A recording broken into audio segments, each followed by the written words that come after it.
a detective sergeant. You're assigned to burglary detail. In a year's time, a burglar has taken approximately $80,000 in money and jewelry. None of his victims can describe him. Your job, get him.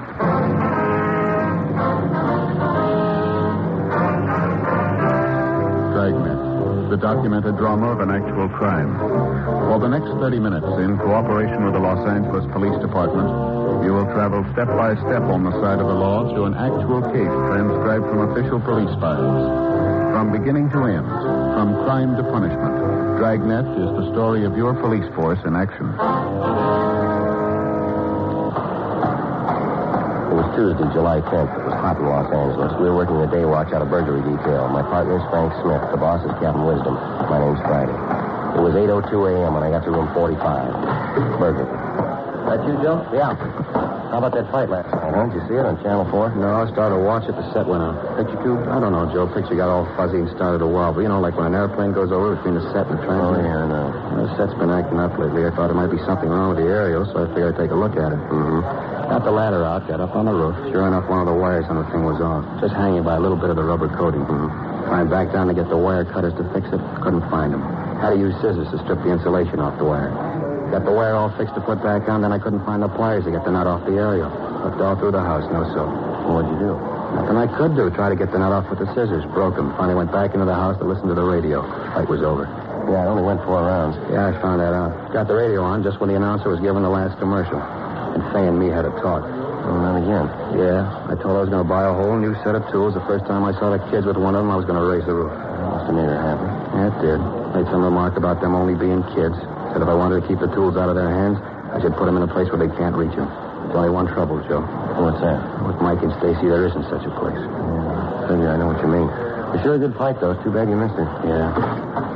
Got in, Smith? Yeah, Skipper. Right here with you. Thanks. Skipper, what's up? Sit down. Just got a call from the Wilshire Division. That string of burglaries I've had out there. Mm-hmm. They can't spare the men to give this thing the time it looks like it's going to take to turn it. Yeah. So I'm putting you two on it. Here's all the crime reports on it. Looks like they've been busy. A lot of reports here. What's he pick on? Money and jewelry. Mm-hmm. Use a celluloid strip to get into the houses. Not much unusual about that. No. According to the reports, he's been hitting around 3:30 to 6 in the afternoon. Yeah, he evidently rings the bell first to see if there's anybody in the house. And then if there isn't, he uses a celluloid to open the door. Goes through the house and then leaves by the back door. What's this bit here about the glass of milk? Well, that's the one part of his M.O. that's new. It seems every place he goes into, he has a glass of milk before he leaves. Any prints on the glass? Haven't found any yet. Seems to wipe the glass clean before he leaves. Stats office come up with anything on the M.O.? Nothing hasn't been checked out. The leads they gave us didn't go anyplace. How about the victims? Any of them ever see the guy? No, not good. A couple of them have caught glimpses of him leaving the house. Didn't realize at the time that he'd just come from their place. How about a description? Everybody that's seen him tells a different story. Some have him tall and thin, others have him short and husky. Some have him dark, others light. Anybody's guess. Oh, that makes it easy, huh? You've been working any one area, Skipper? Yeah, according to those reports, he works around in here. And here. From Wilshire to Pico on the south, La Brea to Robertson on the west. A lot of areas, Skipper. Yeah. How about help? Much as you need. Metro will give you as many men as they can spare. Said you could probably count on 10 teams. Well, we should be able to patrol the area pretty well with them. You hit more than one place a day? Yeah, sometimes 3 or 4. Depends on how much time it takes him to go through a place. And he never works later than 6 o'clock. No, not that we know. Pretty smart. More people on the streets that time of day, less likely to be noticed. That's probably the way he figures it.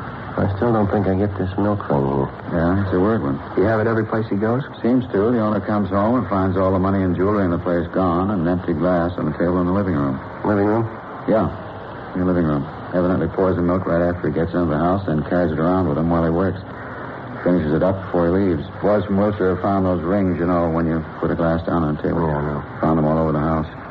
I haven't found any prints at all, huh? No, Leighton Prince has gone over the places completely. Everything they found has a right to be there. Belongs to the family or friends. $80,000.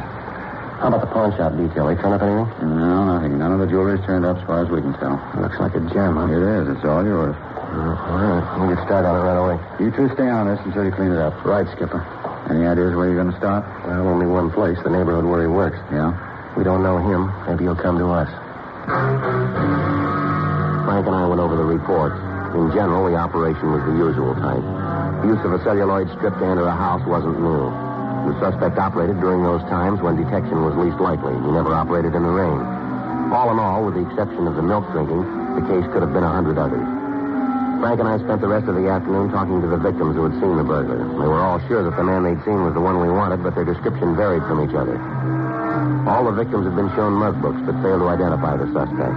We called Metro Division and asked them to give us as many radio units as possible to cover the area. They assigned 10 cars to the detail. Frank and I covered the entire area in our car. Wednesday, September 5th. 2 months had passed, during which time the burglar hit only 2 houses. In spite of the heavy patrol action in the area, he got away safely in both instances. 5:45 p.m. Looks like another day shot, huh? Yeah, another 15 minutes to go. Well, one thing anyway, he's calmed down, Joe. He's going to make 100,000 this year. Wait a minute, Frank. Yeah? Up ahead there on the left, White House. Yeah, I can see him. Pull over here. We'll walk down it. Right. Come on, you get on my side. All right. Still working. Yeah, probably a double lock on that door, huh? Celluloid won't work there. Having a little trouble, mister? Huh? Looks like you're having a little trouble getting that door open. Oh, yeah, I lost the key. You police officers? Yeah, that's right. Well, happy to know you're on the job, protecting my house and all. Sure appreciate it. Wonder if we can see your identification. I beg your pardon? Your identification? Wonder if we can see it. Well, what's the matter? Don't you believe me that I live in this house? We'd just like to see your ID. Nothing wrong with you showing it to us, is there? Oh, of course not. Gee, looks like I left my wallet in the house. What's that gadget you were trying to get into the house with there? Oh, this? A piece of celluloid. I read about it someplace. I happen to have it. Mm-hmm. Turn around, will you, toward the street? Yeah, sure. What do you want? What's the address of the house you live in? The address? Yes, sir. You guys still don't believe I live here, do you? The address, what is it? 1200 block in Allendale. What's your name? Anderson? Jack Anderson. Maybe you can explain why the name of the mailbox is Radcliffe, huh? Well, yeah, sure I can explain. You see, I'm just visiting here. Summer vacation, just out here a couple of weeks. All right, mister, stand still. Hey, wait, what's going on? You got no right to stand search still. me. How about this wallet? Is it yours? Yeah. Oh, come on, give it back now. Let's take a look here. You said your name was Anderson, is that right? Well, yeah, but I can explain that. Yeah, I hope so. It's going to be a little involved, though. Well, what's wrong? 2 things. Wrong house and wrong identification. Frank and I took the suspect back to the city hall for interrogation. Although he gave us the name Jack Anderson, all his identification bore the name Robert Red Neal. We ran the name through R&I. Neal had several previous arrests on burglary charges. According to the record, there were no wants on him at the time. 6:20 p.m. Frank and I questioned Neal. All right, Neal, come on off it. Okay, so you know I don't live in the house. It looks like one I do live in. I just made a mistake, that's all. They build all these houses out here so they look alike. Now, look, Neal, don't ask us to believe that one. I'm not asking you to believe anything but the truth, and I'm telling you that. Sure. Now, what about your record? Well, what about it? A lot of burglary charges. All right, I did a little time. Now, what's that prove? I'm going straight now. You still can't come up with a story to tell why you were trying to get into that house. I told you, I thought it belonged to a friend of mine. What's his name? I don't remember. You like milk, Neal? Huh? You like milk? Look, I don't get this. What are you trying to Just prove? answer the question. Do you like milk? I can take it or leave it alone. I'm a big boy now. Sometimes I drink coffee. How long have you been in town, Neal? A couple of weeks. Why? Where were you before you got here? Up north. Where up north? Around Sacramento. What'd you do up there? A few odd jobs. Look, if you guys are going to book me, then do it. Let's get this yak over A couple with. of things we want to settle first, Neal. What? How long were you up north?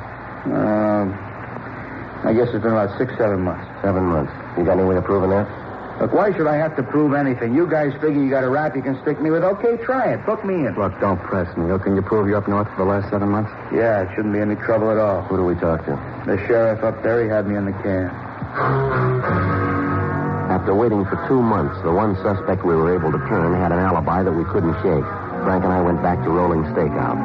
The burglaries continued. Evidently, the burglar was getting more and more reckless. The police cars in the area were acting as less of a deterrent to his activities. In 2 weeks, he looted 16 homes. A week of bad weather brought his operation to a standstill, but as soon as the rain cleared, he went back to work. Tuesday, October 9th, we got a call from an elderly woman who said that she had information regarding the burglaries. Frank and I drove over to talk to her. Won't you sit down, officers? Thank you, ma'am. Yes, ma'am. Now, Miss Blair, you said on the phone that you had something to tell us about the burglary. Yes, I have. Would you like a little something to eat? Sandwich, coffee? I just took some cookies out of the oven. Maybe you'd like some of those and a glass of milk. No, ma'am. Thanks just the same. Now, could you just tell us what you know, please? Well, I feel a little silly about it, officer. At first, I didn't think I'd say anything about it, but then I got to thinking. I figured it might be better if I did tell you. Yes, ma'am. It's about the burglaries, you know. Yes, ma'am. That's what you said on the phone. Phone? Oh, yes. You mean when I called you? Yes, Miss Black. Now, if you'd please tell us what it is that you have here. Of course. I guess I'm just being a coward about it, not telling you right out, but when you hear the whole story, you'll understand. Yes, ma'am. You see, I went out to the store yesterday afternoon, had a sale on frozen foods down at the supermarket. Wonderful bargains. Fruit juice at 12 cents a can. Prices on vegetables where you just wouldn't believe it. We understand that, ma'am. Now, how about the burglaries? Oh, yes. Well, I went to the market about 2:30. That's when I left the house. Normally, I meet my husband after work, and he brings me home. Only yesterday he didn't. He had some work to do at his office. He's in real estate. Yes, ma'am. Well, yesterday he didn't bring me home. I caught a ride with that nice Mrs. Coddington. Lives 2 doors down. She brought me home yesterday. I got here about 3:45. Remember looking at the mantel clock when I came in? That one there. Yes, ma'am. Clock has always kept perfect time. Wedding present. Lovely thing. Yes, ma'am. It's very nice. Isn't it though? The gold work on the face.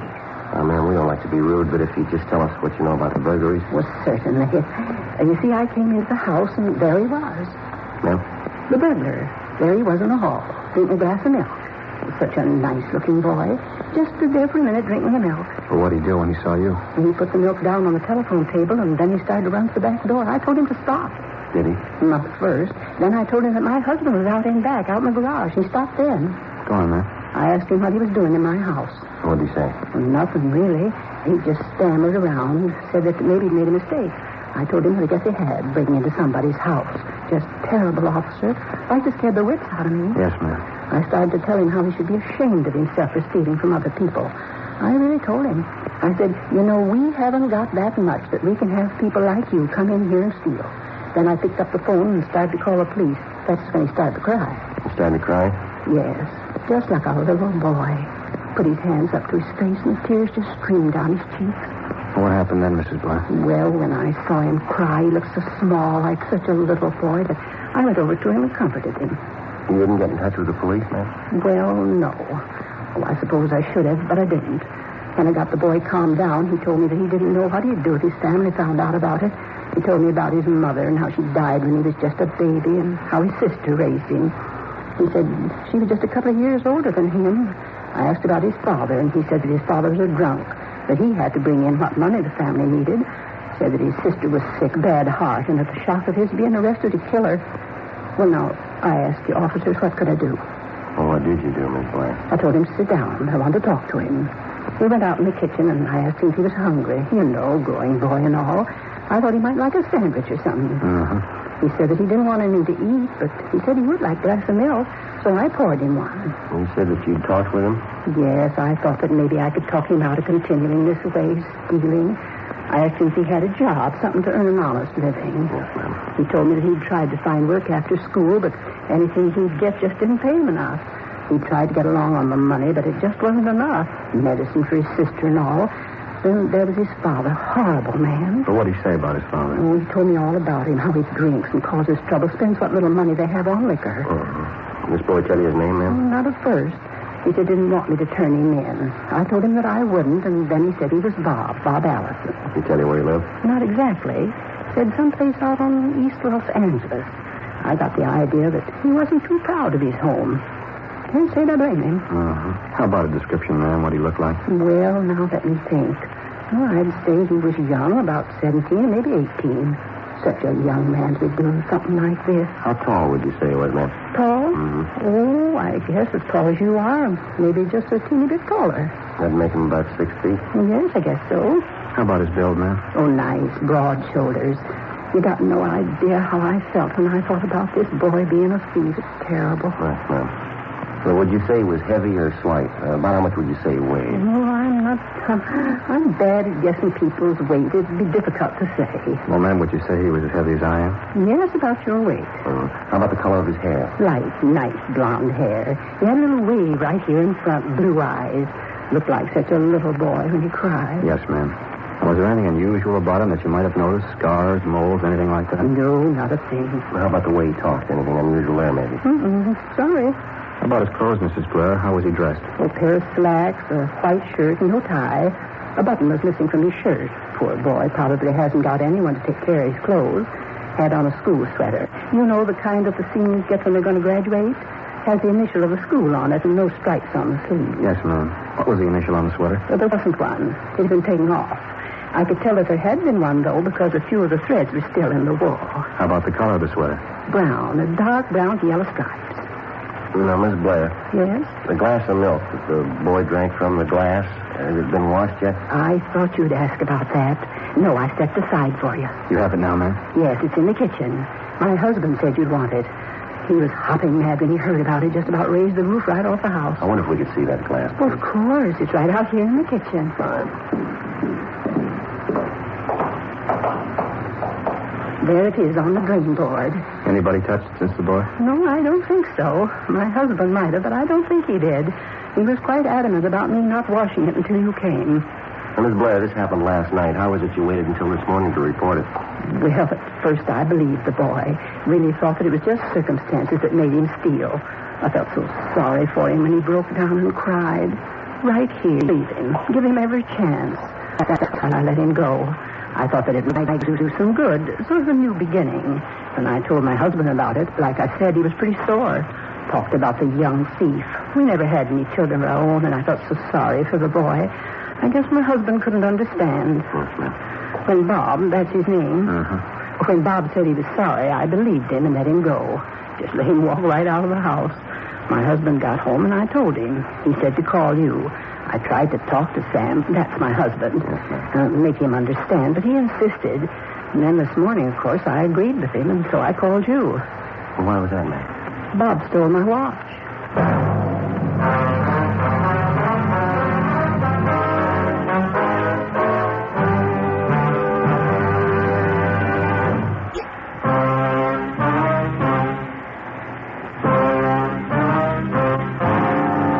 11:45 a.m. Frank and I went back to the office. We ran the name Bob and Robert Allison through R&I. There was no record on anyone answering his description. We got out a local broadcast and an APB on him. Mrs. Blair went over the mug books, but was unable to identify the boy. Frank got in touch with the Board of Education and asked for the name of the school using the colors brown and gold. They told him that it would take a little time to check, but that they'd call us back. We notified the cars from Metro of the new developments and gave them the description of the boy. A check of the phone books for the name netted us nothing. Latent prints were sent out to the home of Enid Blair to get the fingerprints of she and her husband. In checking over the empty glass found in the Blair home, besides the prints of Mr. and Mrs. Blair, Dean Bergman came up with a partial unidentified print. It was not enough for classification, but he told us that if we turned the burglar, he could tell us if we had the right man or not. 4:30 p.m. Frank and I cruised the area the burglar had been working in. We were in constant contact with the other 10 cars in the field. Figure you're still working in this neighborhood, Joe? Well, we got no choice till we hear otherwise. Funny about the Blair woman, isn't it? What? You know, turning the kid loose. Sure must have put on a show. Yeah, sure. What time you got? 4:38. Got another hour and a half. Frank? Yeah, Joe. Up ahead there in the corner? Yeah, brown sweater could be. All right, let's go. He sees us making a break through that yard there. Come on. All right, hold it up there. He isn't stopping. Go around that garage. I'll try and head him off. All right, watch it.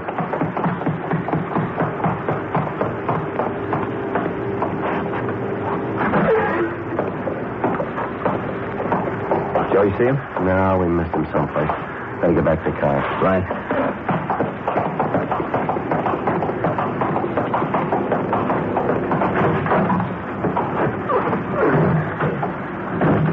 I'll call in here. Right. Unit 1K80 to Unit 2R1. Unit 1K80 to Unit 2R1. Come in, please. 2R1 to 1K80. Suspect WMA, 17 to 19 years old, wearing tan trousers and brown and gold sweater, fleeing on foot. Last seen going east on Chalmers Drive at corner of Spalding Avenue. Please block at Chalmers and Hayworth. Repeat, please block at Chalmers and Hayworth. Roger, 1K80. Unit 2R7. Come in, please.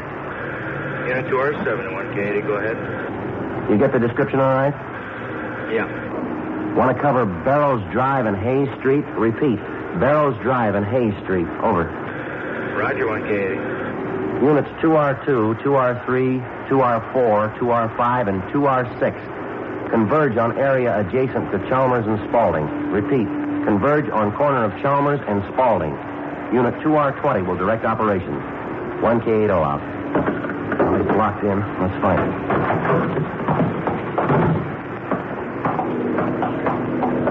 We knew the suspect was in the blockaded area. With the units from Metro Division blocking the street, there was no escape for him.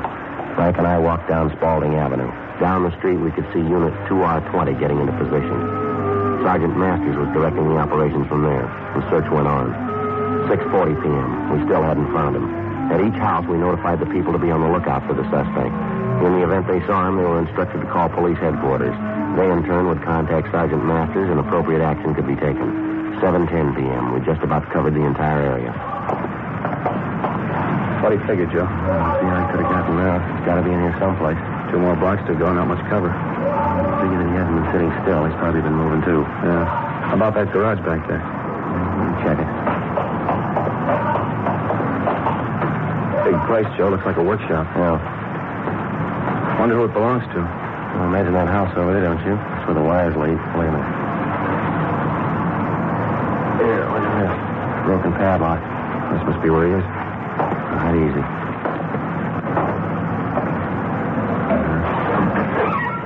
Ah, young fella, come on out. What do you think? Oh, there's no other door. Come on.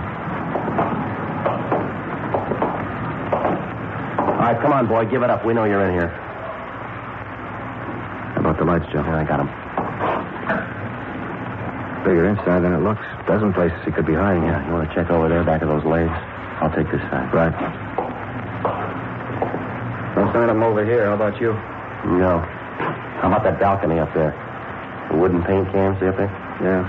Somebody could hide up there. All right, I'll take a look. Take it easy, Joe. Yeah. All right, give it up, fella. You got no place to go. Watch it, Joe. Those paint cans. Let me go. Frank. Yeah, Joe, I got it. Get away. Get away. All right, watch it, Frank. I see. Ow! All right, come here, you.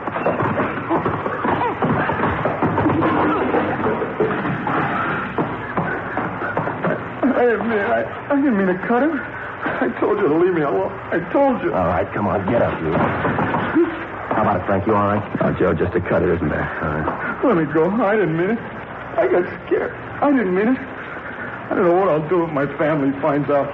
Yeah, sure. You going to tell us about your sister, the one who was sick, and your drunken father? Huh? Well, are we going to get the full treatment here, the same one you gave Miss Blair? She told you, huh? Yeah, she told us. What's your name, boy? Akins. Robert Akins. You should got me tagged for the jobs, huh? Yeah, we got you tagged. Lousy deal. I thought for sure I had her figured. Crummy deal all the way around.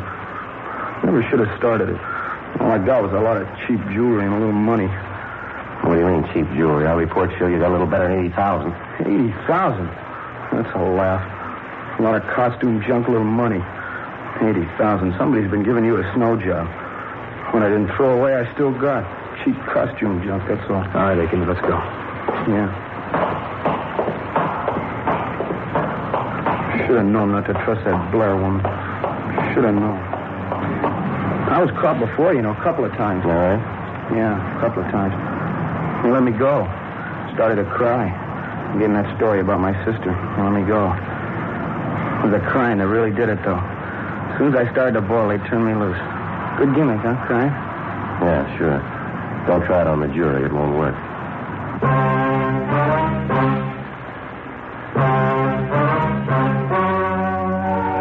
The story you have just heard was true. The names were changed to protect the innocent.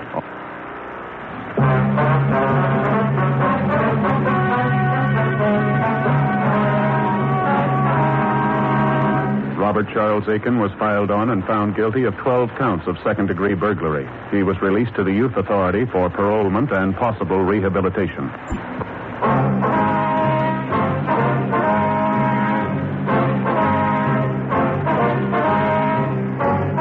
You have just heard Dragnet, a series of authentic cases from official files. Technical advice comes from the Office of Chief of Police W.H. Parker, Los Angeles Police Department. Technical advisors Captain Jack Donahoe, Sergeant Marty Wynn, Sergeant Vance Frazier. Heard tonight were Herb Ellis, June Whitley, Jack Crucian. Script by John Robinson. Music by Walter Schumann. Hal Gibney speaking.